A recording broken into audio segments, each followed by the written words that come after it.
Sudah presensi? Sudah. Mana tugasnya? Yang belum maju, ini yang sudah maju. Thank you.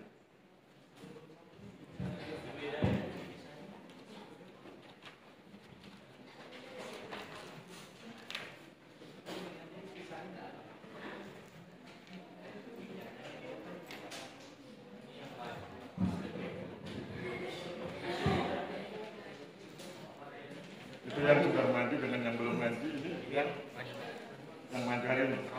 Oh ya, oke ya. Jadi hari ini kan hari pejabat kelas ya. Hari ini hari pejabat kelas, saya beri kesempatan pada pejabat kelas, kalaupun nanti ada yang pejabat kelas yang sudah, bisa diwakilkan kepada yang lain. Kenapa saya beri kesempatan pejabat kelas? Karena saya hutang budi. Saya hutang budi dengan pejabat kelas karena mereka penghubung antara saya dengan Anda semua. Jadi itu. Tapi sebelum presentasi saya ingin cerita sedikit yang lain ya. Pertama, ada beberapa sahabat, terutama dosen dan kemudian ada beberapa mahasiswa bertanya kepada saya, kenapa Pak Aris kalau ngajar sebentar sekali, hanya sekitar 1 jam? Kemudian saya kasih jawaban dan mohon jawaban ini juga dipahami Anda. Jadi kalau Anda ditanya, jawabannya seperti yang saya sampaikan. Jawabannya adalah, saya bertemu dengan mahasiswa di kelas 1 jam, tapi saya bertemu dengan mahasiswa di YouTube berjam-jam. Artinya ketika Anda lihat 3 YouTube itu, seandainya masing-masing 20 menit kan sudah 1 jam itu. Sehingga kemudian itu bisa menjadi pelengkap kenapa kemudian kita di kelas cukup 1 jam. Kemudian kenapa kemudian mereka harus bahas video saya sekian banyak itu? Karena itu yang dibahas adalah isu-isu agraria. Sosiologi agraria adalah ilmu yang membedah isu-isu agraria dalam perspektif sosiologi. Sehingga ketika nanti kita 7 kali pertemuan pertama Anda belum presentasi, tapi pertemuan 2 sampai pertemuan 7 kan Anda presentasi. Berarti 6 kali pertemuan. Seandainya 1 kali pertemuan 3 isu, maka kalau 6 kali pertemuan di 18 isu. Ada 18 isu agraria yang kita bahas. Meskipun sebetulnya isunya itu ribuan. Dan Anda bisa googling di internet berapa banyak isu-isu agraria. Dan sebagai sosiolog saya ingin mengatakan bahwa tidak ada satu bidang ilmu pun, tidak ada satu isu agraria pun yang tidak bisa dibedah oleh sosiolog. Silakan tunjuk apapun itu. Tentang aplikasi Pak Aris, aplikasi bisa dibedah dengan sosiologi agraria. Misalnya aplikasi sentuh tanahku bisa dibedah, karena ketika dia diimplementasikan, ketika dia dirancang, itu kan tentu berkaitan dengan masyarakat. Ya, itu tentang yang 1 jam itu. Kemudian berikutnya, saya ingin jelaskan antara sesuatu hal yang beda-beda tipis, tapi kalau Anda tidak hati-hati, Anda bisa terpeleset ke hal-hal yang seharusnya tidak dilakukan. Maksud saya begini, ya. Tentang rendah hati dengan rendah diri. Itu 2 hal yang beda, tapi dalam faktanya seringkali beda tipis. Rendah hati dengan rendah diri. Rendah hati itu orangnya santun, tidak suka menyombongkan diri, itu rendah hati. Rendah diri, orangnya tidak percaya diri. Orang Belanda bilang minderwaardig itu. Tidak percaya diri, dia nggak tahu kalau sebenarnya dia hebat, tapi dia nggak pede. Padahal kan kemudian tujuan berpendidikan adalah mempedekan diri. Oleh sebab itu Anda jangan lupa kebangkitan nasional kita kan dimulai dari sekolah. Peristiwa 20 Mei 1908 itu kan dari sekolah. Dari Stovia. Stovia itu kan sekolah para calon dokter. Jadi bangsa kita yang awalnya minderwaardig menjadi bangsa kelas 2 di tangan penjajah itu kemudian bangkit mengatakan kami bisa kok 1908. Terus akhirnya kita merdeka 45. Jadi itu. Nah, kenapa ini saya sampaikan? Karena ini penting buat Anda. Anda seringkali tidak mampu membedakan antara rendah hati dan rendah diri. Contoh, ketika saya bilang, siapa di antara Anda yang ingin komen? Saya tahu di hati Anda mungkin, saya kan harus rendah hati. Nggak boleh sombong, jangan hands up. Diam-diam aja, nanti kalau ditunjuk harus saya jawab dengan sehebat-hebatnya. Itu namanya rendah hati. Rendah hati yang Anda maksud itu kan adanya di hati Anda. Bagaimana dengan orang lain? Bagaimana dengan saya? Saya akan bilang itu rendah hati atau rendah diri? Maka saya bilang, ayo pede, kan saya menganggap itu rendah diri, bukan rendah hati. Kenapa ini penting? Karena ada cerita dari Ridwan Kamil. Saya menyebut Ridwan Kamil, beliau bukan capres ya, jadi aman, tidak kampanye politik. Kalau saya nyebut yang 3 tokoh atau 6 itu baru salah. Kan dosen katanya APA. Sekarang begini susah ya, semua ada kodenya tuh ya. Capres 1, capres 2, itu saya harus hati-hati pegang tangannya. Jangan-jangan nanti ada foto, wah Pak Aris pendukung nomor sekian gitu. Nah, Ridwan Kamil itu punya pengalaman menarik. Beliau kan kuliah di Amerika Serikat, kemudian meniti karir di Amerika Serikat sebagai arsitek. Dia cerita dalam sebuah forum seminar, sebagai orang Sunda, sebagai orang Indonesia, sebagai kultur Timur, dia terbiasa rendah hati. Karena itu pesan dari orang tuanya. Maka setiap lobby-lobby proyek di Amerika Serikat, di awal-awalnya, dia selalu bilang, apakah perusahaan Bapak bisa begini? Ya, sedikit-sedikit. Bisa begini, sedikit-sedikit. Bisa begini. Si pemilik proyek di Amerika bilang, oh kalau gitu perusahaannya cuma sedikit bisa. Maka gagal. Berkali-kali lobby proyek gagal. Baru kemudian dia hubungi seniornya yang sudah lama di Amerika. Seniornya bilang, jangan perlihatkan rendah hati. Rendah hati itu simpang di hatimu, hubungi Tuhan, katakan kepada beliau, Tuhan kamu ingin berendah hati, tapi ketika bicara tentang profesi, kamu harus tampil pede. Bisa begini, bisa. Bisa begini, bisa. Bisa begini, bisa. Nah itu kemudian dipraktekkan, akhirnya proyeknya lancar, bahkan kemudian kantornya itu buka cabang di Hong Kong ya. Tadinya di Amerika, kemudian buka cabang di Hong Kong, dan kemudian beliau kembali ke Indonesia setelah sukses melahirkan beberapa bangunan ikonik di Eropa, Amerika, dan Asia. Nanti Anda bisa searching bangunan-bangunan yang ciptaannya atau buatannya si karya arsitekturnya dari Ridwan Kamil. Jadi yang ingin saya garis bawahi, rendah hati dengan rendah diri. Anda nanti kan selesai bagi yang dari umum, selesai dari STPN, Anda kan masuk pasar kerja. Bagi yang tugas belajar, selesai dari STPN, Anda juga masuk ke bukan pasar kerja, tapi di dunia kerja Anda yang selama ini Anda geluti, tapi kan dengan nuansa baru. Saya kan juga tugas belajar dulu ya. Jadi begitu selesai dari STPN, saya masuk ke Bandung, suruh menangani proyek. Di Bandung saya dipelonco senior-senior dari berbagai perguruan tinggi itu. Terus, lo bisa apa? Saya bilang, saya di STPN kuliah 2 kali. APN dan STPN. Saya punya transkrip, dan transkrip ini 180 SKS. S1 cuma 150 SKS. Saya sudah kelebihan 30 SKS, jadi level saya sudah S2 saya bilang. PD. Oh kalau gitu lo kerjaan ini, oh bisa. Kerjaan ini bisa, kerjaan ini bisa. Proyeknya lancar. PD dulu. Dan itu sebetulnya rahasia kita dengan Tuhan. Kita PD dulu, setelah itu kita ngomong ketika sholat ataupun berdoa. Tuhan tadi saya ngomong gini, tolong dibantu. Begitu. Ya, jadi saya ingin Anda PD. Ya. Mudah-mudahan Anda paham maksud saya. Sebagai sahabat, sebagai senior, sebagai kakak, saya ingin Anda sukses. Makanya saya kemudian berusaha supaya Anda paham betul tentang sosiologi. Jadi sesudah kuliah dengan saya kan Anda harus berani mengatakan diri Anda sudah kuliah sosiologi agraria. Dan apa bedanya dengan yang lain? Bedanya adalah Anda paham tentang isu-isu agraria, Anda paham tentang 7 teori besar agraria, teori besar sosiologi itu, yang itu sudah Anda terbiasa membedah berbagai isu dengan menggunakan 7 teori itu. Itu ya, sehingga kemudian ketika Anda selesai, bisa. Memang sosiologi agraria itu dirancang untuk para manajer. Anda kan nanti manajer, mungkin dari manajer yang kecil, kasubsi dan seterusnya. Tapi kan itu menjadi penting. Anda kan tidak ingin terus-menerus menjadi orang yang hanya menguasai teknis. Tuh. Suatu saat Anda akan menguasai hal-hal yang bernuansa pengambilan keputusan. Dan saya pikir sosiologi agraria itu bisa membantu Anda. Ya? Oke, itu mudah-mudahan bisa memprovokasi Anda karena sosiolog itu tugasnya provokasi. Ya? Oke, sekarang ini sudah disusunkan oleh Tomkes. Ada Yoga Nanta, mana? Oke, nanti video 1, nanti dibedah dengan teori struktural fungsional. Kemudian Aska Aulia ya. Nanti video 2 dibedah dengan teori konflik. Kemudian kemudian Meiko, ya, Meiko Dwi Aji.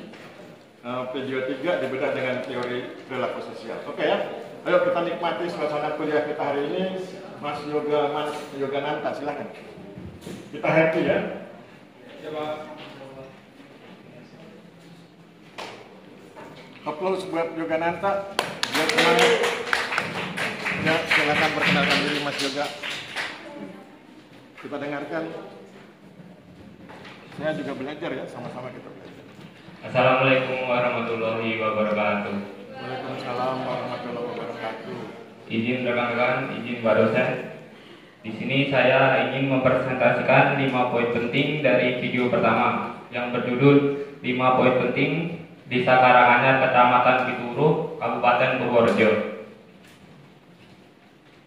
Yang pertama, land reform lokal di Desa Karanganyar. Dari situ muncul kategori kulian dan buruh kulian. Kulian yaitu menyerahkan hak garap. Buruh kulian yaitu menerima hak garap. Kulian atau seorang yang memiliki tanah lebih dari 250 ubin dan wajib memberikan 90 ubin hak garap ke buruh kulian. Dari kegiatan land reform lokal tersebut terbantunya 76 orang buruh kulian di Desa Karanganyar. Yang kedua, energi sosial, yaitu segenap kapasitas kemampuan yang ada di Desa Karanganyar untuk kepentingan sosial. Ada 3 energi sosial. Yang pertama, ide. Yang kedua, ideal. Yang ketiga adalah kesejahteraan masyarakat. Yang ketiga, leadership, atau diperlihatkan oleh sosok Esrosro Warjoyo atau kepala desa. Ciri leadershipnya ada 2, yaitu gaya leadership persuasif untuk menghindari konflik dan gaya sustainable atau mengajak semua. Poin keempat yaitu legacy atau hal-hal yang diwariskan, yaitu salah satunya land reform lokal. Dari land reform tersebut PBB atas tanah dibayarkan buruh kulian. Yang keempat, impact atau dampak dari kepemimpinan yang persuasif dan sustainable, yaitu terbangunnya solidaritas sosial. Selain itu tersedianya tenaga kerja sebanyak 76 buruh kuliah. Sekian dari 5 poin yang saya dapatkan dari video pertama. Oke, terima kasih. Siapa di antara yang berkenan berkomentar? Ada? Belum? Ayo, siapa yang silakan angkat tangan biar saya bisa lihat orangnya. Nggak ada? Masa nggak ada?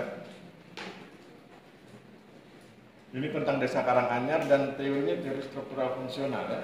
Teori struktural fungsional itu bicara tentang sinergi, tentang equilibrium. Equilibrium itu keseimbangan. Ketika para pihak bekerja sama kan berarti ada konsep keseimbangan, ada saling ketergantungan, bicara tentang peran. Jadi nanti Anda bedahnya lewat situ. Tentu nanti yang Anda bedah bukan semua isu, karena di sini kan ada 5 isu. Kan nanti Anda pilih isunya, misalnya Anda pilih land reform lokal, energi sosial, leadership, legacy, impact. Oke? Nggak ada. Masa nggak ada? Kalau nggak ada, saya pilih dari sini ya. Tolong direnungkan yang saya cerita tentang Ridwan Kamil itu ya, karena itu penting buat Anda. Dan saya ingin Anda sukses, saya ingin Anda hebat. Sebagai kakak, sebagai senior, saya ingin junior saya hebat. Muhammad Amir Mustafa, mana? Oke mas, diri sebentar, berdiri. Oke, silakan. Lagi makan? Makan dulu.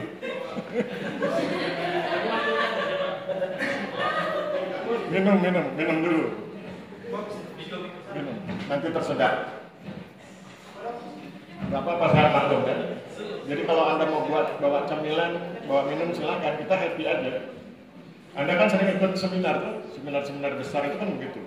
Audiensnya boleh makan, boleh minum, yang penting tidak mengganggu suasana. Sudah, kalau sudah berdiri, ya. Silakan mas, isunya dulu mas. Mas pilih isu yang mana? Saya jelaskan ya. Ada 5 isu, land reform lokal, energi sosial, leadership, legacy, impact. Pilih yang mana? Yang impact. Oke, apa yang Mas bisa pahami? Impact-nya dulu. Sebelum dibedah, isunya dulu dibahas. Impact-nya apa? Apa impact dari video yang disampaikan oleh narasumber satu?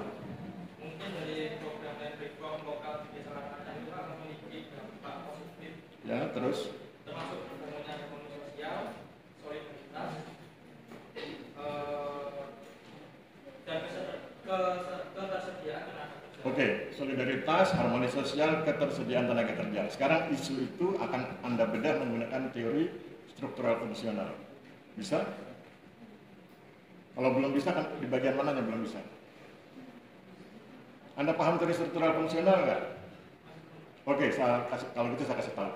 Teori struktural fungsional itu kekuatannya pada sinergi, dia ngomong soal sinergi para pihak, pada peran para pihak, pada konsep equilibrium itu keseimbangan agar terjadi harmoni, dan pada konsep apa lagi? Saya lupa oleh yang keempat saya lupa. Equilibrium, keseimbangan, kemudian sinergi, kemudian peran para pihak. Itu. Gunakan 3 itu aja udah cukup, Mas. Silakan. Bedah isu yang Mas sampaikan tadi itu dengan 3 kata kunci yang diambil dari teori struktural fungsional itu.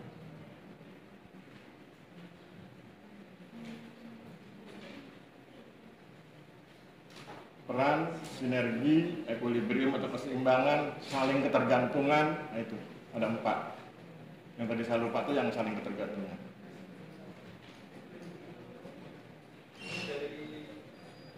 Mungkin dari kepala besar atau diwakilkan oleh M. Sastro Pak Jojo itu Pak,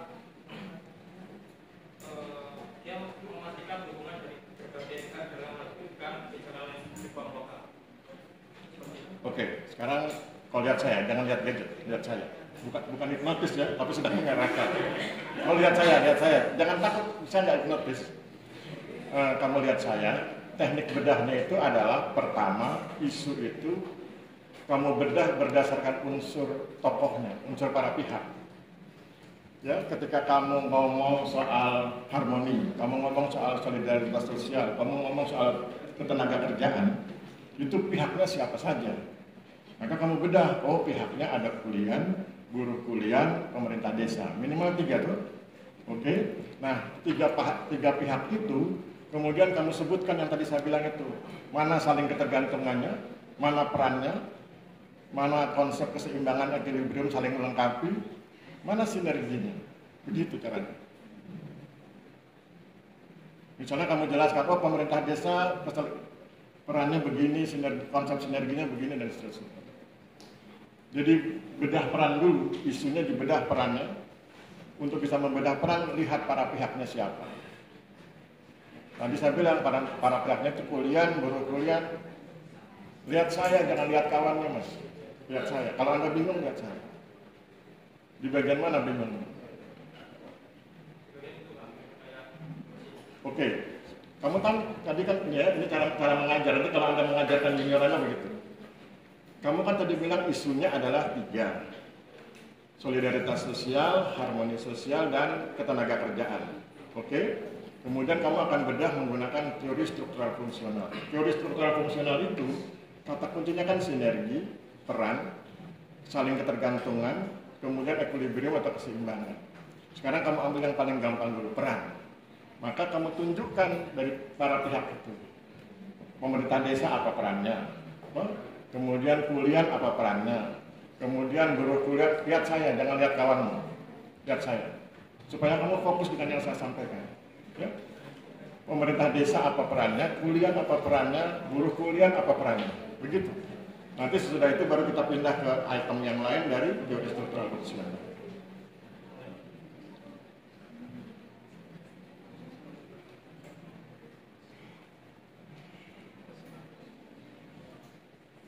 Jadi kalau nanti Anda, terutama bagi yang umum, kalau Anda ke wawancara, Anda tatap yang mewawancara ya. Jadi kalau Anda ditanya, jangan nunduk. Jangan kemudian bingung cari gadget. Anda nggak akan lulus. Saya kan berkali-kali mewawancara orang. Jadi lihat, karena itu menunjukkan percaya diri. Ya. Kalau Anda ditanya, kemudian Anda nengok ke kanan, nengok ke atas, ke bawah, itu berarti Anda nggak percaya diri. Poin satu itu percaya diri. Anda tuh diterima karena percaya diri. Yang mahal sekarang kan itu ya, percaya diri. Kalau bingung lihat saya Mas, dan apa yang bingung? Oke, sekarang begini.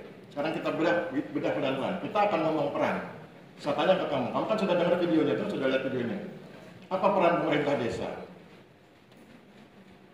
Dalam konteks desa Karanganyar itu ya? Desa Karanganyar itu? Ya. Apa peran pemerintah desa dalam konteks desa Karanganyar? Dalam konteks land reform lokal? Memberikan kemudahan dalam hal apa? Mainkan logikamu. Sosiologi agraria itu bukan mata kuliah hafalan, bukan mata kuliah hitungan. Itu mata kuliah logika, makanya basisnya filsafat. Mainkan logika. Lihat saya Mas, kalau masih bingung. Pemerintah desa itu berperan, bagi yang ingin ketawa silakan keluar. Saya sedang serius. Waktu kita mepet cuma 1 jam. Kalau Anda menganggap ini nggak penting, silakan izin keluar, saya izinkan. Daripada mengganggu kuliah. Karena saya serius, saya ingin Anda punya keahlian ini. Ya. Sekarang kita bicara tentang peran pemerintah desa. Pemerintah desa itu punya peran memfasilitasi berlangsungnya land reform lokal. Maka pemerintah desa pun ada kebijakan. Oh, sekian ubin harus diserahkan sekian ubin ke pemerintah desa, nanti akan diserahkan ke penggarap. Itu perannya. Oke ya, jadi pemerintah desa memfasilitasi berlangsungnya land reform lokal, berarti dia mempertemukan antara kuliah dengan buruh kuliah. Sekarang perannya kuliah apa?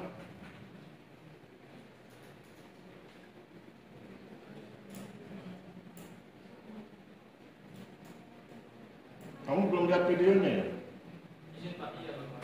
Kenapa belum? Kamu belum lihat videonya? Kamu belum lihat videonya, kamu sudah buat tugas. Tugasmu kamu buat berdasarkan apa? Nyontek kawannya? Oke. Namamu siapa? Ya, oke ya. Muhammad Amir Mustafa ya. Oke, kamu duduk. Berarti ini mencontek ya.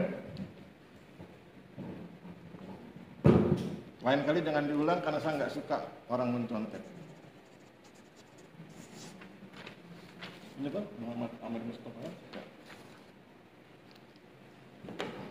Kita cari yang lain yang mudah-mudahan. Ya, silakan berdiri Mas. Jadi Pak, terkait 5 poin penting di... Kalau mau ketawa keluar. Saya serius, karena waktu saya terbatas. Jam 11 saya harus ngajar di kelas yang lain. Ya, kalau kamu ingin ketawa keluar, saya lihat kamu dari tadi. Oke, lanjut Mas. Izin Pak, di poin 1 Pak, di poin 1 tentang land reform lokal Pak. Jadi di sini terkait teori fungsionalisme struktural Pak, yang mana sistem ini memiliki struktur yang terdiri dari banyak lembaga atau pihak Pak, yang mana terdiri dari organ-organ yang saling tergantungan Pak, dari kuliah, pemerintah desa dan buruh kuliah Pak, yang mana pemerintah desa menyambungkan antara kuliah dan buruh kuliah Pak, yang mana kuliah ini sang pemilik tanah yang luasnya sudah ditentukan seperti di desa Karanganyar sebanyak 250 ubin Pak. Nah, jadi mereka warga yang memiliki tanah seluas dari 250 ubin wajib menyerahkan hak garapnya seluas 90 ubin. Nah, dari hal ini Pak disalurkan atau diserahkan kepada pemerintah desa Pak. Pemerintah desa akan menyalurkan lagi ke buruh kuliah yang menerima garap tersebut untuk dikelola Pak. Jadi hubungan dari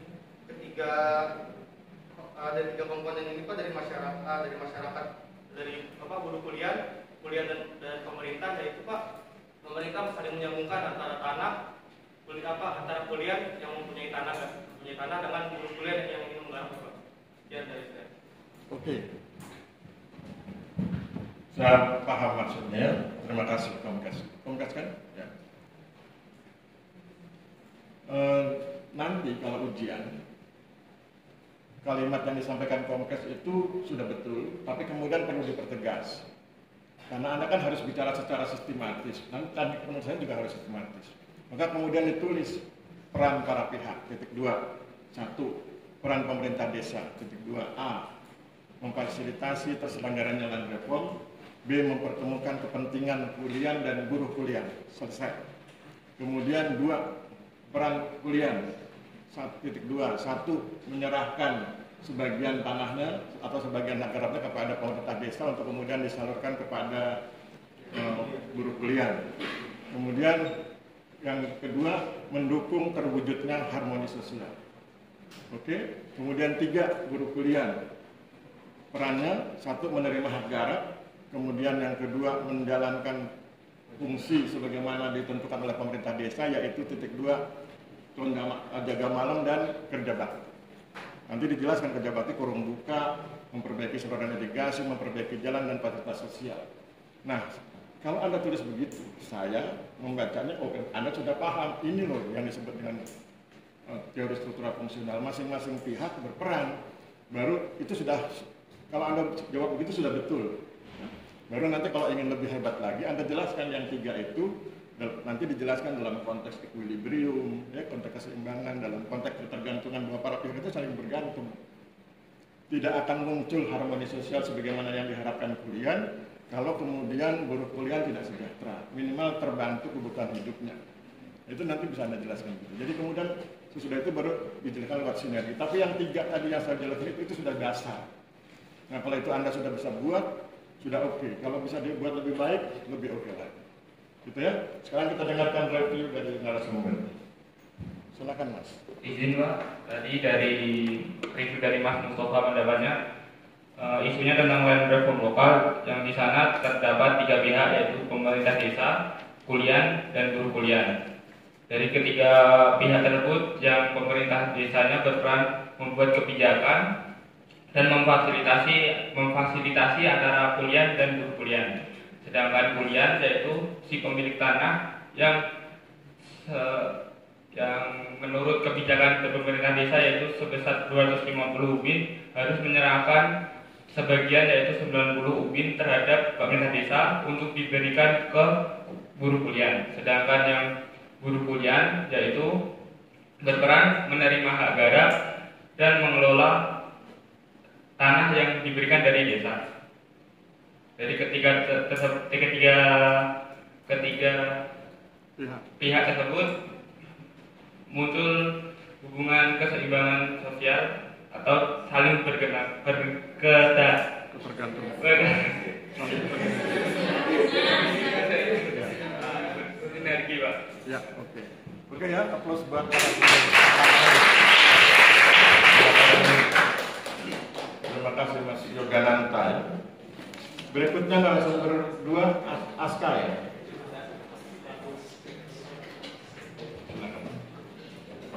Silakan perkenalkan diri, kemudian bacakan aja. Izin memperkenalkan diri, perkenalkan nama saya Skolia Putri Salsabila.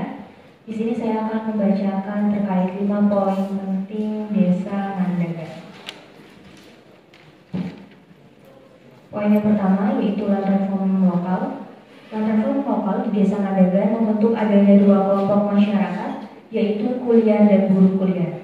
Hak garap ialah sebuah ketentuan di Desa Ngandagan yang ditetapkan oleh Kepala Desa pada tahun 1947, yaitu Somotirto, di mana dikatakan bahwa setiap masyarakat Desa Ngandagan yang memiliki tanah sawah seluas 300 ubin, yang satu ubinnya itu 14 meter persegi atau lebih, wajib menyerahkan hak garap seluas 90 ubin kepada pemerintah Desa Ngandagan untuk kemudian diredistribusikan kepada keluarga petani yang tidak memiliki tanah sawah.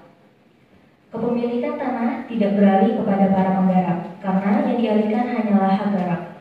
Program ini kemudian diikuti oleh 64 keluarga yang memiliki tanah seluas 300 ubin atau lebih, sehingga dapat memberikan hak garap masing-masing seluas 45 ubin kepada 128 keluarga petani yang tidak memiliki tanah sawah.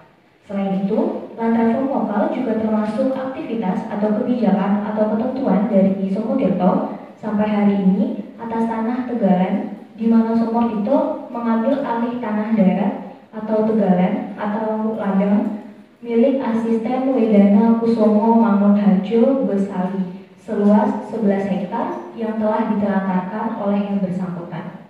Selanjutnya, oleh Somotirto, 1 hektar dibagikan kepada masyarakat desa Kapiteran, sedangkan yang 10 hektar dibagikan kepada masyarakat Nandagan. Tanah ini yang disebut masyarakat sebagai tanah siten, maksudnya tanah asisten, yang kemudian digarap oleh 49 keluarga petani desa Nandagan sejak tahun 1947 hingga saat ini. Poin yang kedua yaitu mengenai livelihood. Livelihood di desa Nandagan terdiri dari on-farm, off-farm, dan non-farm. Livelihood berarti penghidupan. Livelihood on-farm yaitu penghidupan berbasis pertanian. Ada juga yang masih berhubungan dengan pertanian yaitu off-farm. Dan kemudian non-farm yaitu bukan pertanian. Contoh dari on-farm terdiri dari kulian, buruh kulian, petani tegalan, dan petani pekarangan. Kemudian contoh dari off-farm terdiri dari buruh borongan, kemudian ada kerja panen dengan persentase hasil, industri rumah tangga atau pengolahan tempe, dan pesewa kontraktor. Kemudian ada non-farm, yaitu industri rumah tangga, yang di sini contohnya pementalan kapas, buruh, pedagang, dan PNS. Poin ketiga ada leadership. Gaya kepemimpinan Somotirto, kepala desa Nandagan, yang bercirikan karakter memimpin dengan tegas dan agak memaksa. Sikap kepemimpinan seperti ini kemudian menimbulkan konflik dan kemudian muncul sekelompok anti Somotirto yang berhasil melengsarkan Somotirto pada tahun 1964. Yang keempat ada legacy. Hal-hal yang diwariskan oleh Somotirto yaitu kebijakan tanah siten seluas 10 hektar. Ia berhasil membagikan tanahnya kepada 49 warga petani yang tidak memiliki tanah yang dapat dibantu. Dari buruh kulian, ada 64 kulian yang berpartisipasi yang masing-masing berkontribusi 90 kubik tanah sawah kepada dengan status hak garap yang diberikan kepada pemerintah desa, kemudian didistribusikan lagi kepada petani yang tidak memiliki tanah sawah. Kemudian terkumpul tanah sawah seluas 80,640 meter persegi atau 8,6 hektar dan kemudian menjadi solusi petani yang tidak memiliki sawah sehingga masing-masing dapat 45 ubin tanah sawah yang berhasil membantu 128 keluarga petani atau 66% warga desa Nandagan. Poin yang kelima, impact. Meredam konflik pertanahan antara mereka yang memiliki tanah dengan mereka yang tidak memiliki tanah. Angka kemiskinan di desa Nandagan sangat kecil karena 66% warga desa Nandagan sudah dibantu oleh pemerintah desa terkait distribusi tanah bagi yang tidak memiliki tanah sawah. Tapi tidak semata-mata hanya bertani, ada juga yang menjadi pedagang, buruh, dan PNS. Sekian, terima kasih. Oke ya, itu penjelasan dari narasumber berdua nampaknya cukup detail ya. Kemudian saya ingin cerita berdasarkan diskusi dengan kelas lain. Jadi ada beberapa sahabat mahasiswa di kelas lain itu bertanya, Pak Aris, suasananya seperti apa sampai kemudian dalam waktu singkat tahun 1947 desa Nandagan bisa begitu masif menerapkan land reform lokal. Maka jawaban saya adalah pertama tokohnya. Somotirto itu relatif sakti gitu ya, kalau orang zaman dulu. Kemudian Anda perlu tahu bahwa saya melakukan penelitian tentang land reform lokal di Purworejo itu selama 2 tahun, 2010 dan 2011. Tentu tidak selama 2 tahun saya terus-menerus di lapangan karena saya harus ngajar dan lain-lain, tapi berkala saya datang, kemudian saya tinggal sehari 2 hari, kemudian pindah gitu ya. Ada 3 desa yang saya teliti di sana itu. Nah, saya pernah tinggal di rumah dulunya itu rumahnya Somotirto, dan saya kemudian mohon izin untuk tidur di kamarnya Somotirto dan diizinkan oleh keluarganya. Ada sekitar seminggu saya bermalam di rumah Somotirto itu dan saya merasakan auranya, ya, aura bahwa bagaimana ketika dia membayangkan rakyatnya. Jadi dia punya konsep mensejahterakan rakyatnya. Dia pengikut Partai Komunis Indonesia (PKI). Ya. Kemudian meskipun dia PKI, jangan lupa dia beragama, agama dia Katolik. Ya. Dia PKI, dia Katolik yang taat. Kemudian dia punya konsep mensejahterakan rakyatnya. Kenapa dia menggunakan PKI sebagai instrumen? Karena dia ingin mensejahterakan rakyatnya, dan di masa itu partai itu dianggap sebagai partai yang paling bersemangat. Partai yang paling bersemangat membela orang kecil masa itu adalah PKI. Oke? Nah kemudian dia sudah merantau ke berbagai tempat, Sumatera, Kalimantan, kemudian dia kembali ke desanya, dan dia memang sakti. Ya? Dan semua rakyatnya segan. Oleh sebab itu dengan berbekal karismanya itu, maka setiap perintahnya diikuti. Maka kemudian dia mulai, langkah pertama yang diambil adalah mengambil alih tanah Siten. Itu asisten Berdana punya, camat kalau sekarang. Diterlantarkan, luasnya 11 hektar. Dia bilang kalau Anda nggak gunakan, kami yang akan gunakan. Yang 1 hektar itu berada di wilayah Desa Kapitaran, diserahkan kepada pemerintah Desa Kapitaran, silakan dibagikan ke rakyatmu. Yang 10 hektar karena berada di wilayah Ngandagan, dia bagikan kepada 49 keluarga petani yang tidak punya tanah. Asisten Berdananya nggak berani berbuat apa-apa, karena yang dihadapi Sumotirto. Sesudah itu, maka kemudian dia lakukan apa yang disebut sebagai konsolidasi tanah versi itu ya, konsolidasi tanah versi tahun 1947. Dia minta semua masyarakat memperbaiki rumahnya agar menghadap ke arah jalan. Semua rumah diubah, zaman dulu mudah karena kan rumahnya rumah yang bisa dipindah gitu ya, dari kayu gitu. Semua menghadap jalan. Selesai itu dia kasih perintah berikutnya adalah tanam pohon pepaya supaya barang siapa yang lapar di jalan bisa ambil pepaya. Kemudian tanam jeruk dan lain sebagainya, bunga-bunga dan lain sebagainya. Sediakan minuman air kendi itu di setiap depan rumah agar orang yang haus bisa minum. Semua ikut, nggak ada yang berani protes. Nah, kemudian sesudah itu baru dia perintahkan serahkan 90 ubin per 300. Kalau Anda punya 300 ubin, serahkan 90 ubin hak garapnya. Hak miliknya tetap pada Anda, hak garapnya kepada desa, nanti desa akan bagikan kepada 2 keluarga. Jadi kalau desa dapat 90 ubin, diserahkan kepada 2 kakak, masing-masing dapat 45 ubin. Oke, semua ikut. Nah, baru kemudian, itu kan tahun 47. Nah, kemudian sesudah itu, dia minta bantuan sahabatnya dari kota lain, agar mendatangkan, sekarang bilang generator ya. Mungkin mirip seperti itu, tapi zaman dulu saya nggak bisa bayangkan bentuknya. Pasti besar dan berat ya. Sehingga kemudian di saat itu, tahun 47, Desa Ngandagan sudah ada listrik. Dan sekedar informasi, orang tua saya dari Purworejo. Tinggalnya di Desa Pituru, Kecamatan Pituru. Ibu saya dari Desa Pituru, Kecamatan Pituru. Dari Desa Pituru ke Desa Ngandagan itu cuma melewati 2 desa. Dan ibu saya cerita ke saya waktu dia masih remaja, dia bilang dia sering main ke Desa Ngandagan karena di sana sudah ada listrik. Kalau haus bisa ambil minum di depan rumah, ada kendi. Kalau lapar dia ambil pohon pepayanya, itu ada pohon-pohon yang lain. Kemudian di situ sering ada kesenian lagu-lagu zaman dulu lah kira-kira gitu. Ibu saya cerita begitu. Nah, saya pikir itulah kehebatan Sumotirto mempengaruhi warganya. Nah, kemudian baru tahun 60-an bergolak. Anda tentu paham ya, tahun 60 kan memang tahun yang berat ya. Mulai terjadi pergolakan, kemudian Sumotirto di demo, kemudian yang mendemo menghubungi kejaksaan di Purworejo, kemudian Sumotirto ditangkap oleh kejaksaan dari Purworejo. Karena dia ditangkap berarti kan dia dilengserkan nomor 4. Kemudian dia dipulangkan dengan catatan tidak boleh lagi menjabat sebagai kepala desa. Tahun 64 dia kembali ke desanya dengan catatan tidak lagi jadi kepala desa, kemudian dia kumpulkan pengikutnya. Karena dia sakti, kan mungkin hubungan dengan Tuhannya online gitu ya. Jadi dia kemudian kumpulkan pengikutnya. Dia bilang begini, para sederek, keluargaku kira-kira gitu ya, para sahabat lah kalau bahasa saya. Para sahabat sekalian, saya akan segera pulang menghadap Tuhan. Sebelum saya pulang, saya ingin pesankan bahwa sekarang tahun 64, tahun 65 akan terjadi geger. Nanti Anda yang PKI akan dibantai. Oleh sebab itu nasihat saya, segera keluar dari PKI. Cari partai yang lain, masuk ke partai yang lain, silakan partai apa saja. Kemudian, kalau saya percepat filmnya kira-kira gitu ya, semua pindah ke partai lain, cuma 2 keluarga yang tetap bertahan karena terlalu cinta dengan PKI-nya, dia tetap bertahan jadi PKI.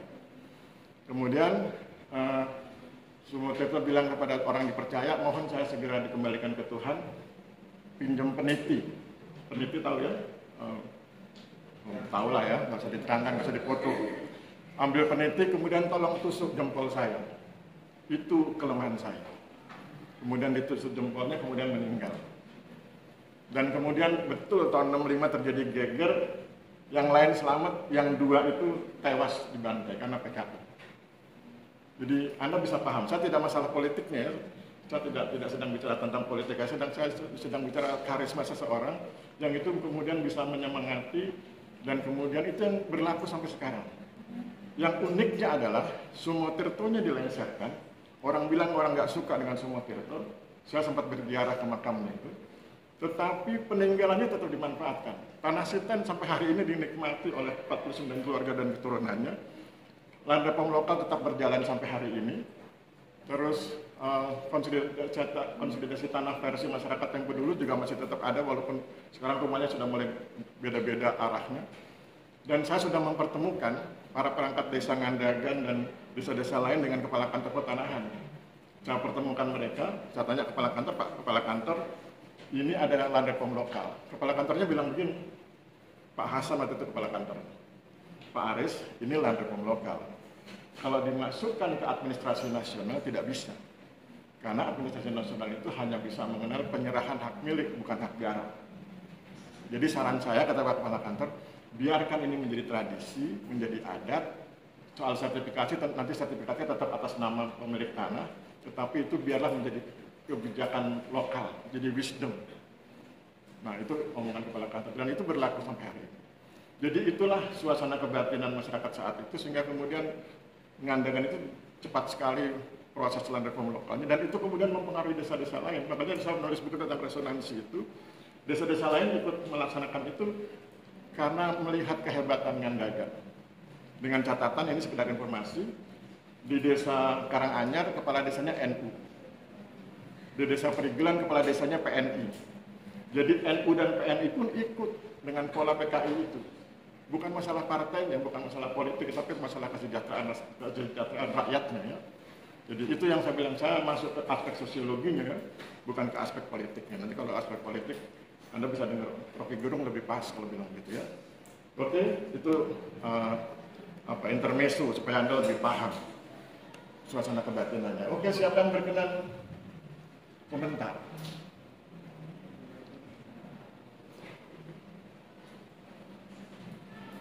Masa nggak ada yang bersedia? Saya nggak marah ya, jadi kalau saya nada tinggi itu bukan marah, cuma supaya cepat selesai aja. Kalau ada yang ngomong segera keluar, itu bukan marah. Memang saya minta keluar supaya tidak mengganggu. Ya. Saya nggak marah, nggak dendam sebenarnya. Nggak ada istilah saya ngancam nanti nilainya, enggak. Bagi saya minimal B. Selesai urusan. Yang penting tugasnya dibuat dan jangan mencontek. Jangan bikin tugas mencontek dari orang lain, karena saya ingin Anda bisa. Saya dengan Anda kan senior junior, beda itu. Bukan cuma sekedar dosen mahasiswa. Anda dengan saya itu senior junior. Senior itu cinta banget sama junior. Ya, oke, siapa yang berkenan? Kalau nggak ada, saya tunjuk dari sini. Nggak ada ya? Nggak ada. Oke, saya tunjuk ya. Pringgo Wardani mana? Oke, silakan Mbak. Silakan berdiri aja biar lebih enak. Silakan komentar Mbak. Nanti saya bantu di bagian mana sulitnya. Ya. Jadi dari yang sudah dijelaskan sama saya Haska, kesimpulan isu yang saya dapatkan adalah kebijakan land reform sangat mempengaruhi struktur kehidupan, terutama munculnya berbagai jenis pekerjaan. Kemudian selain itu, kebijakan land reform ini dapat meredakan konflik pertanahan dan mengurangi tingkat kemiskinan. Terus dihubungkan dengan teori konflik, dalam kerangka teori konflik dan reform bisa diartikan sebagai respon terhadap ketidaksetaraan dalam kepemilikan tanah yang dapat menjadi sumber ketegangan sosial. Dengan merestruksikan distribusi tanah, kebijakan tersebut dapat berperan dalam meredakan ketidaksetaraan, mengurangi tingkat konflik dan memberikan dampak positif pada penekanan tingkat kemiskinan dalam masyarakat. Oke, saya pertajam ya. Konflik itu kan terjadi karena perbedaan kepentingan. Sekarang coba Anda tunjukkan perbedaan kepentingan antara kuliah dengan guru kuliah. Kepentingan guru kuliah itu lebih ke mendapatkan hasil dari yang mereka kerjakan, Pak. Itu yang guru kuliah. Guru kuliah. Yang kuliah itu lebih ke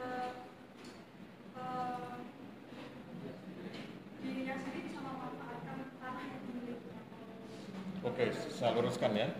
Jadi ada perbedaan kepentingan antara kuliah dengan buruh kuliah. Kuliah itu kepentingannya adalah dia bisa menikmati hidupnya di desa itu. Karena kalau soal harta dia sudah cukup. Menikmati hidup, apa itu? Harmoni, rukun, guyup dengan masyarakat setempat. Sementara buruh kuliah punya kepentingan lain. Kepentingannya adalah hidup sejahtera.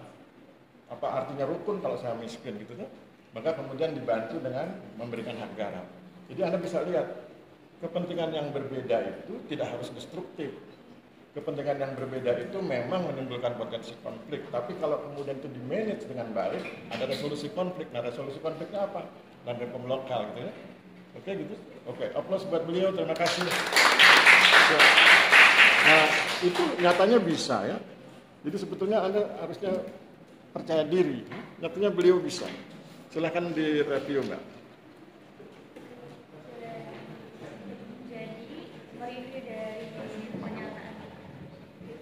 Ya baik, terima kasih Mbak Dani atas pernyataannya. Jadi saya review, teori konflik itu terjadi karena perbedaan kepentingan, di mana pada isu yang dibahas kali ini, perbedaan kepentingan itu ada di kuliah. Dia akhirnya dapat menikmati hidupnya, hidup harmoni dan rukun. Kemudian kepentingan si buruh kuliah itu adalah hidup sejahtera dengan ketentuan dia dibantu dengan reform untuk menggarap tanah dari si kuliah tersebut. Terima kasih. Oke, aplaus buat narasumber. Terima kasih.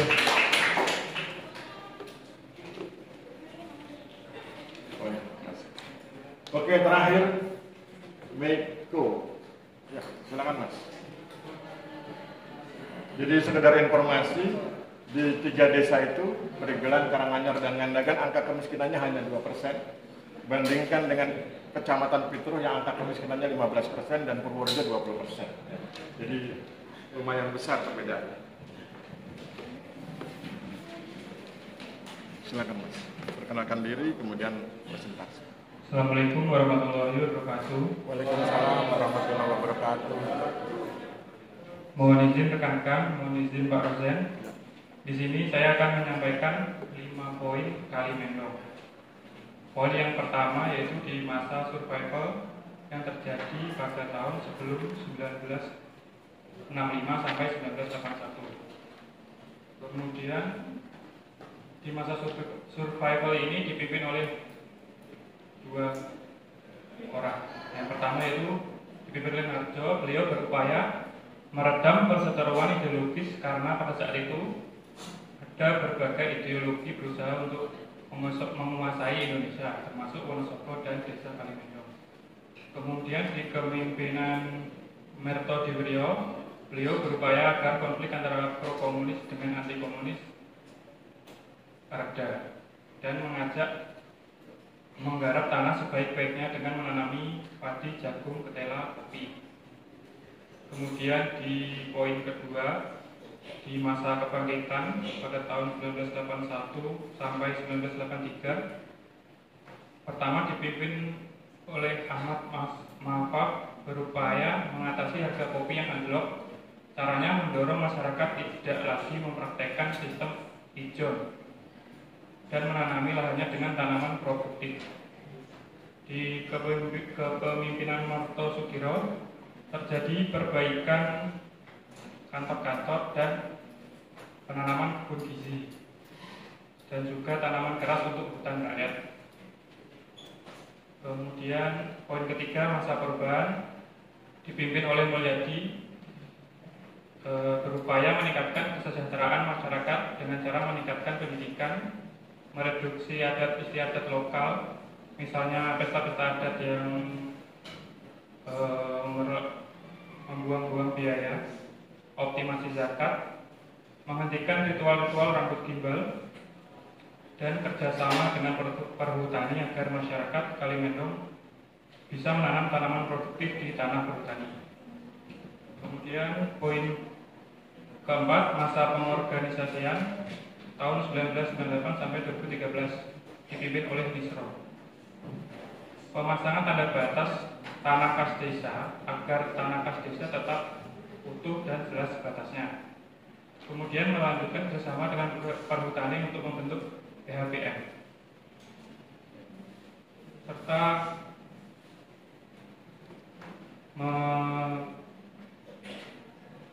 melanjutkan program hutan rakyat, membuat pengadaan bibit albasia dan koperasi hutan lestari.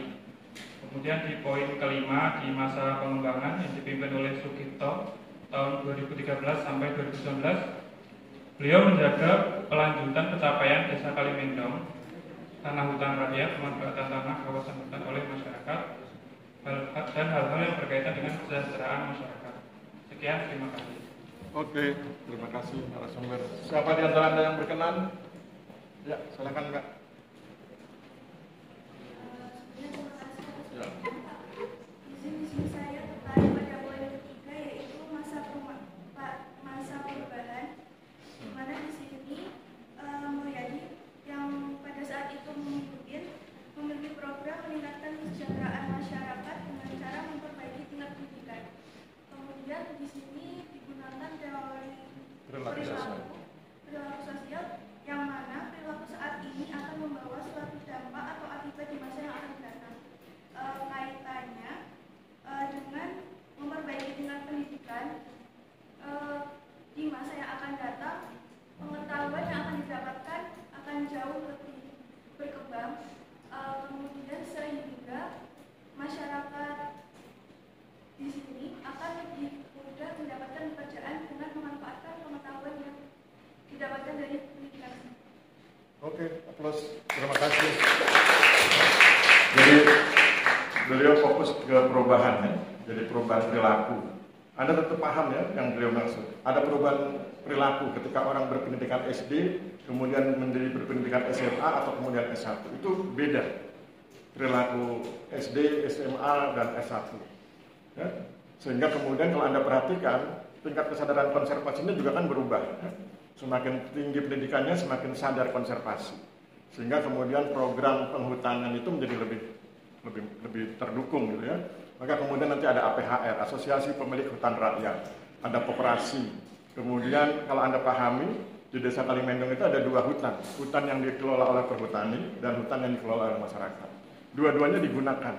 Yang APHR digunakan oleh masyarakat tanam albasia, kemudian dipanen setiap 8 tahun. Kalau Anda butuh uang mendadak, nanti ada jaminan kredit tunda tebang dari kehutanan. Kemudian di sela-sela albasia ditanami salak. Yang di perhutani itu ditanami jagung atau tanaman semusim begitu di sela-sela pohon pinus. Dan itu semakin terdukung karena pendidikan masyarakatnya semakin baik. Ya. Saya pikir cocok ya. Kemudian kita dengarkan dari narasumber review sebelum kita masuk ke presentasi saya. Silakan Mas. Terima kasih atas sambutannya untuk Mbak Andi.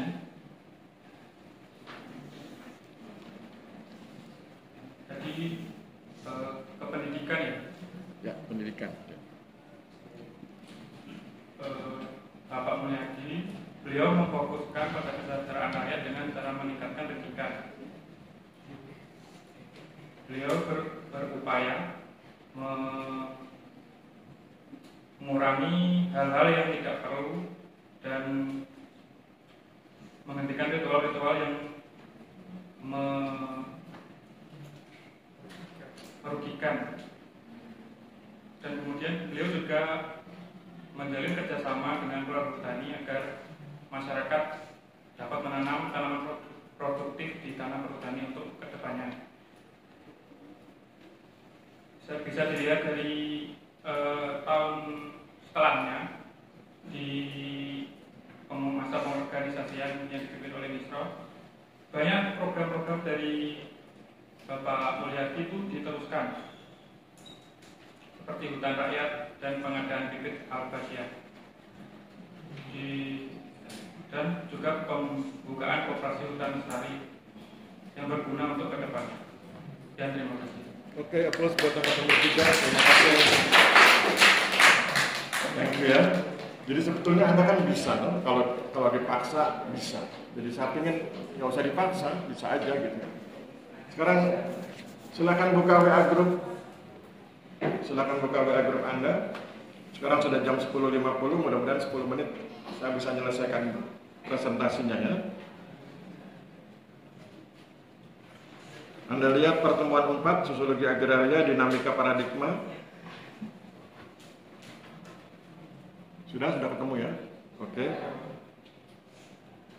Kemudian Anda lihat di slide kedua. Di slide kedua itu ada bagian alir. Dari mulai paradigma metafisik sampai dengan paradigma konstruk.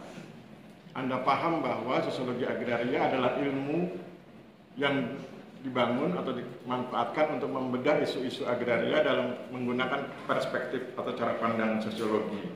Maka kita harus masuk ke paradigma konstruk. Paradigma konstruk itu adalah paradigma yang berbasis hal-hal yang bersifat empiris atau pembidangan. Ya, ada keluarga, komunikasi, pertanian, kehutanan, segala macam. Kan? Nah, termasuk nanti ada pertanahan, ada agraria. Kita masuk di pintu pertanahan atau agraria, kemudian nanti tinggal kita pilih temanya. Nah, sebelum masuk ke paradigma konstruk, ada paradigma sosiologi. Itu ada 3 paradigma, paradigma fakta sosial, paradigma definisi sosial, dan paradigma perilaku sosial. Hari ini tadi kita bicara tentang paradigma fakta sosial dan paradigma perilaku sosial. Ya. Kemudian saya ingin cerita tentang paradigma fakta sosial. Paradigma fakta sosial, paradigma ini dibangun berdasarkan eksemplar karya Emile Durkheim berjudul The Rules of Sociological Method. Metode ketentuan tentang metode sosiologis. Jadi kira-kira kalau dibahasakan cara mengamati sesuatu dengan menggunakan sosiologi, kira-kira seperti itu. Dan yang kedua, suicide. Suicide itu bunuh diri. Jadi bagi ilmuwan sosial, bunuh diri yang tragis itu juga sebuah pengetahuan. Ada caranya, ada latar belakangnya, ada konsepnya, dan lain sebagainya. Kemudian paradigma fakta sosial adalah paradigma awal yang lahir ketika sosiologi melepaskan diri dari filsafat. Awalnya ilmu semua kan filsafat, kemudian sosiologi melepaskan diri. Kenapa melepaskan diri? Karena sosiologi merasa sosiologi itu hanya ingin mempelajari yang bersifat faktual, yang fakta. Yang belum fakta biarlah berada di ranah filsafat. Pemikiran yang belum ada di wilayah fakta biarlah menjadi wilayahnya filsafat. Ya. Jadi itu di situ dijelaskan. Misalnya sosiologi meneliti hal-hal yang bersifat empiris, sementara itu filsafat meneliti hal-hal yang bersifat abstrak, berada dalam alam pikiran manusia, itu filsafat. Kemudian meskipun kita sudah paham bahwa paradigma fakta sosial bermanfaat untuk memahami sinergi dan konflik, tetapi ternyata ada kelemahannya, yaitu paradigma fakta sosial kurang memperhatikan aspek perilaku. Maka kemudian para ilmuwan bilang, oh kalau gitu butuh paradigma perilaku sosial. Maka kemudian muncul paradigma perilaku sosial. Paradigma perilaku sosial dibangun oleh B.F. Skinner dengan eksemplarnya. Eksemplar itu artinya karya ilmiah yang masterpiece ya. Eksemplar itu karya ilmiah yang masterpiece, yang penting gitu. Judul eksemplarnya B.F. Skinner adalah The Behavior of Organism and Experimental Analysis. Jadi an experimental analisis eksperimental dalam konteks perilaku organisme, kira-kira begitu. Nah, masyarakat itu oleh B.F. Skinner dipandang sebagai organisme. Organisme itu artinya makhluk hidup, lahir, berkembang, dewasa, menua, kemudian mati. Dan kemudian juga bisa bersikap, bisa melawan, bisa menyesuaikan diri, dan lain sebagainya. Jadi masyarakat itu dianggap sebagai makhluk hidup. Kemudian kelemahannya dari paradigma perilaku sosial adalah dia paham tentang perilaku sebagai penyebab terjadinya fakta, perilaku sebagai penyebab terjadinya sinergi dan konflik, tapi dia nggak ngerti bahwa perilaku itu juga dibangun lewat pemaknaan. Misalnya begini, ketika Anda setuju atau tidak setuju dengan sesuatu, itu kan tergantung bagaimana Anda memaknai sesuatu. Anda setuju menghormat bendera, karena Anda memaknai bendera itu sebagai simbol kenegaraan. Ada juga orang yang tidak setuju dengan menghormati bendera karena dia menganggap menghormati bendera itu bagian dari penyembahan. Nah, itu yang harus diperbaiki. Ya. Jadi makna, oleh sebab itu sosiolog, psikolog bermainnya di level pemaknaan. Membantu orang memaknai sesuatu dengan benar. Ya. Memaknai negara, memaknai konstitusi, dan lain sebagainya, termasuk memaknai interaksi antar masyarakat, antar pihak. Ya. Itu maka kemudian akhirnya ilmuwan bilang, oh kalau gitu kita butuh paradigma definisi sosial untuk menjelaskan tentang makna. Tidak cuma sekedar fakta, tidak cuma sekedar perilaku, tapi juga ada pemaknaan. Maka kemudian muncul paradigma definisi sosial. Paradigma ini dibangun berdasarkan eksemplar karya Max Weber, judulnya adalah Theories of Societies, teori tentang masyarakat. yang berisi tentang social action and its type. Tindakan sosial dan polanya, kira-kira begitu, dan jenis-jenisnya. Itu, nah, tapi kemudian, kan sudah ada 3 paradigma itu ya, tapi kemudian muncul tokoh yang bernama George Ritzer dan Douglas J. Goodman, lihat di slide ke-9. Ritzer dan Goodman bilang, sebetulnya 3 paradigma itu bisa digabung. Bisa digabung menjadi satu paradigma, yaitu paradigma integratif. Kemudian teorinya gabungkan saja, jadi ada 7 atau 9 gitu ya. Gabungkan, maka kemudian masuk. Jadi di slide ke-10, slide terakhir, Anda bisa lihat semacam peta begitu ya, petanya orang sosial ya. Ada paradigma sosiologi, paradigma fakta sosial, paradigma definisi sosial, paradigma perilaku sosial, ada angka tahunnya untuk menunjukkan siapa yang duluan, siapa yang belakangan. Baru kemudian digabung menjadi paradigma integratif tahun 2003 dan muncul paradigma integratif. Begitu. Ya, dan semua teori dimasukkan ke situ dan kemudian muncul istilah perspektif. Kalau Anda membedah menggunakan teori struktural fungsional, berarti Anda membedah menggunakan perspektif struktural fungsional dan seterusnya. Ya. Itu presentasi saya 6 menit. Ya. Silakan kalau ada komentar sebelum kita bubar atau ada yang ingin bertanya, saya persilakan. Sekarang jam 10.56, jam 11 saya ngajar di kelas lain di ruang 212, jadi saya harus naik ke sana. Oke, jadi Anda harap maklum ya kalau saya ngajarnya agak cepat, kemudian melarang Anda bicara ketika saya bicara kecuali diizinkan. Tetap ya, cinta senior kepada juniornya nggak pernah hilang ya. Oke, ada yang ingin komentar? Nggak ada? Nggak ada? Kalau nggak ada, kita tutup ya. Terima kasih atas kehadiran Anda. Nasihat saya adalah kalau mengerjakan tugas jangan mencontek, karena itu bagi saya itu haram betul. Kenapa saya bilang begitu? Ini sekaligus pesan ketika ujian. Ketika ujian mohon tidak mencontek, karena kalau Anda mencontek dosen punya kewajiban ngasih nilai E. Kalau Anda tidak mencontek itu hak saya memberi nilai, dan saya tidak pernah mau ngasih nilai di bawah B. Jadi nasihat saya gitu, jangan mencontek. Pak Aris gimana kalau pas ujian saya blank, tadi malam diputus pacar. Kalau blank mengarang, mainkan logika. Kan sosiologi itu mata kuliah logika, bukan mata kuliah hafalan, bukan mata kuliah hitungan. Nggak perlu pakai kalkulator. Anda logikakan saja, sebut namanya kemudian logikakan. Oh konflik, berarti perseteruan dan sebagainya gitu ya. Jadi mohon tidak mencontek, karena itu bagian cara kita membangun integritas. Mohon tidak mencontek, karena itu bagian dari kecurangan ya. Saya pikir demikian, kita akhiri. Wabillahi taufiq wal hidayah. Wassalamualaikum warahmatullahi wabarakatuh. Salam sejahtera buat kita semua. Terima kasih dan selamat siang.